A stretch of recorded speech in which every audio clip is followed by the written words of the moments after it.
Hello मेरे प्यारे भाइयों, मेरी प्यारी बहनों, स्वागत है आपका 369 क्वांटम में। और आज मैं आप लोग को बताऊंगा कि योग वशिष्ठ में इस समस्त सृष्टि को कल्पना क्यों कहा गया है। ये जो भौतिक पदार्थ हम लोग अपने आसपास देखते हैं, जो हमें सच लगता है, इसे वशिष्ठ जी ने कल्पना कहा है और वो राम जी को समझाते हैं। तो उसके बारे में हम लोग बात करेंगे।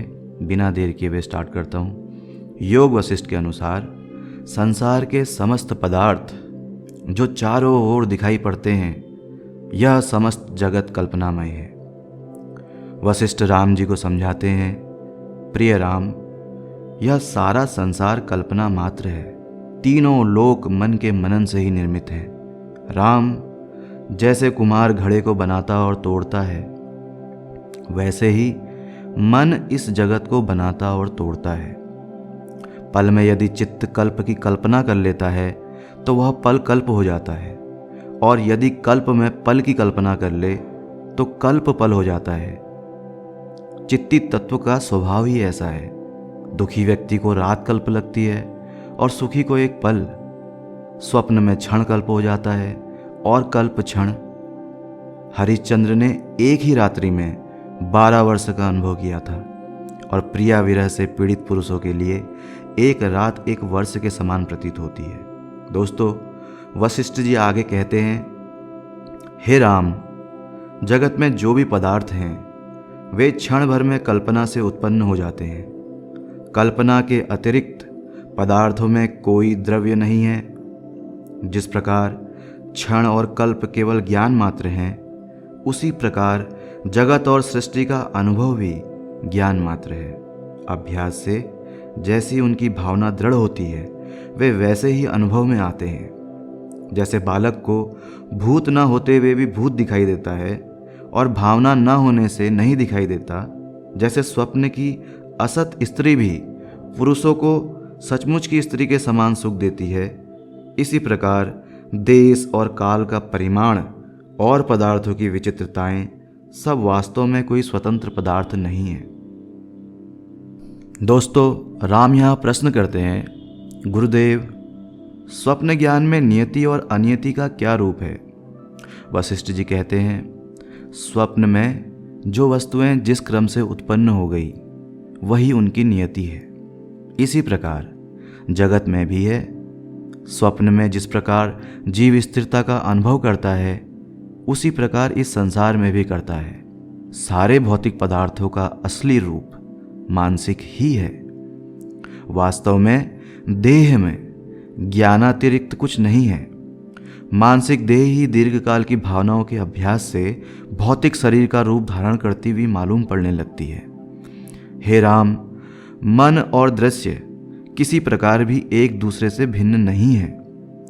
जैसे जल की राशि से लहरें, जलती हुई अग्नि से उसकी चिंगारियां, वृक्ष से उसकी फूल पत्तियों की विचित्र शोभा, स्वर्ण से उसके आभूषण, सूर्य की ज्योति से मृततृष्णा की नदियां भिन्न होते हुए भी भिन्न नहीं हैं, वैसे ही दृष्टा से सभी दृश्य पदार्थ और उनके ज्ञान भिन्न होते हुए भी स्वरूप से भिन्न नहीं है। दृष्टा के भीतर से ही दृश्य का उदय होता है।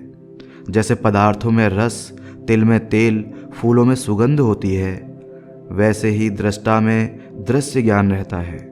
सुगंधित पदार्थों से जिस प्रकार सुगंध उदय होता है, उसी प्रकार चेतन के भीतर से जगत का उदय होता है। यह राम प्रश्न करते हैं, गुरुदेव, यदि दृश्य का दृष्टा से इस प्रकार का संबंध है, तो फिर स्वप्न जगत और जागृत अवस्था के ज्ञात जगत में क्या भेद है? इसके उत्तर में वशिष्ठ जी कहते हैं, राम, दोनों में कोई विशेष भेद नहीं है। दोनों में घनिष्ठ समानता है। जागृत और स्वप्न में इसके अतिरिक्त की एक में स्थिर अनुभव है और दूसरे में अस्थिर, और कोई भेद नहीं है। स्वप्न के समय स्वप्न भी स्थिर रहने के कारण जागृत ही प्रतीत होता है, और जागृत भी अस्थिर रूप से समझने पर स्वप्न प्रतीत होने लगता है। स्वप्न से जगने पर जैसे यह प्रतीत होता है कि जो अनुभव किया था वो वैसा नहीं है जैसा कि अनुभव किया था, उसी प्रकार मृत्यु के बाद भी दूसरे लोक में जागृत का अनुभव ऐसा ही प्रतीत होता है। जागृत और स्वप्न में और सब प्रकार की समानता है, केवल अधिक और कम समय तक अनुभूत होने का भेद है। राम, सामान्य जन भी अक्सर यह कहता सुना जाता है कि अरे जीवन तो एक सपना है, समझते समझते लुप्त सा हो जाता है। अतएव यह सब जगत न होता हुआ भी होता हुआ सा दिखाई पड़ता है और मिथ्या होता हुआ भी स्वप्न के विषय भोग के समान दृष्टा को आनंद देता है। इस पर राम जी कहते हैं, गुरुदेव, यदि ऐसी बात है कि समस्त संसार एक दीर्घ स्वप्न ही है, तो मेरी जिज्ञासा है कि यह संसार स्वप्न किसका स्वप्न है? किसी मुझ जैसे जीव का अथवा किसी ईश्वर का है? वशिष्ठ जी कहते हैं, राम, जीव ही जगत की सृष्टि करने वाला है। वह जिस वस्तु की जैसी कल्पना करता है वह सत, असत अथवा सत्सत रूप से वैसे ही उत्पन्न हो जाती है। हे राम, जगत भ्रम प्रत्येक जीव को अलग अलग होता है और जिसको जो अनुभव होता है वह उसके अतिरिक्त कुछ नहीं जानता। राम, मेरा यह भी विचार है कि सृष्टि के आदि में स्वप्न पुरुष की तरह ब्रह्मा की उत्पत्ति हुई। वह ब्रह्मा अब तक उसी प्रकार स्थित है। वह सर्वप्रथम उत्पन्न ब्रह्मा जैसा जैसा संकल्प करता है वैसी वैसी सृष्टि होती चली जाती है। अतएव ब्रह्मा जगत की सृष्टि करता है और सारे जीव ब्रह्मा से उत्पन्न होते हैं। ब्रह्मा के मन में जो पदार्थ समेत उत्पन्न होता है उसी का प्रतिबिंब जीवों के मन के अंदर उत्पन्न होता है।